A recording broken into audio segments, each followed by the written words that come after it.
Jangan menguras waktu.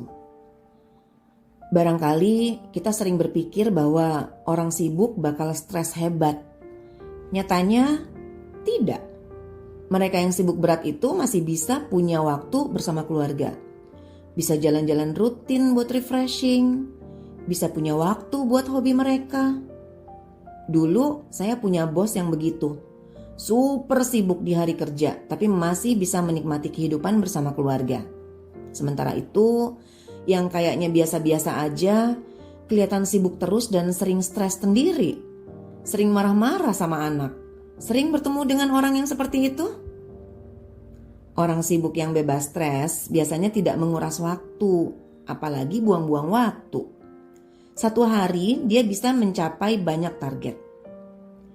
Membuang waktu itu membiarkan waktu berlalu tanpa hasil.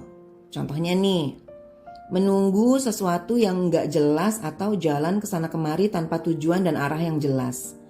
Kalau pagi-pagi kita bangun tidur langsung bingung mau berbuat apa, nah tanda-tanda tuh kita bakal membuang waktu seharian. Gak jelas lah pokoknya. Menguras waktu agak berbeda dengan membuang waktu. Menguras waktu itu adalah kondisi saat kita menggunakan banyak waktu untuk hasil yang tidak seberapa. Mereka yang menguras waktu biasanya gampang stres dan suntuk. Terlihat selalu lelah serta tidak punya waktu untuk bersenang-senang. Orang yang menguras waktu itu kayaknya sibuk. Berangkat pagi banget, pulang malam banget. Tapi hasilnya gitu-gitu aja. Kebangetan deh.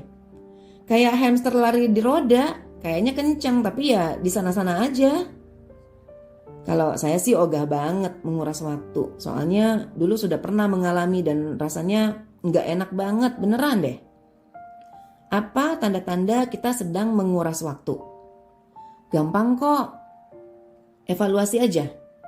Kalau pegawai nih, sudah berapa lama kerja? Kalau baru setahun hasilnya masih belum cetar membahana ya wajar lah ya.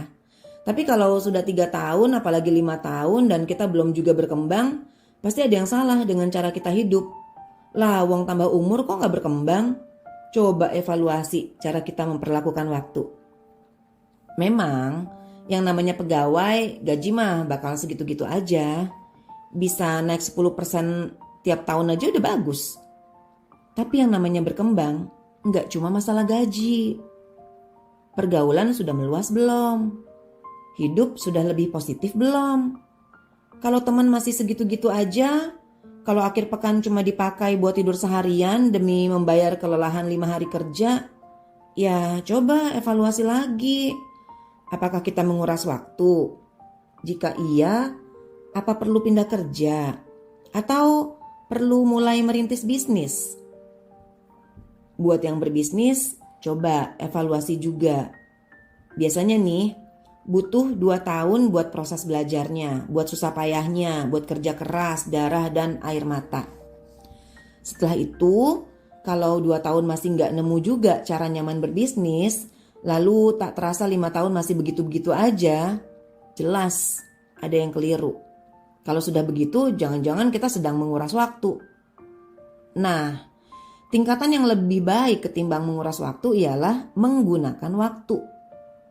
Seseorang disebut menggunakan waktu jika bisa menambah keterampilan baru yang dapat meningkatkan nilai dirinya.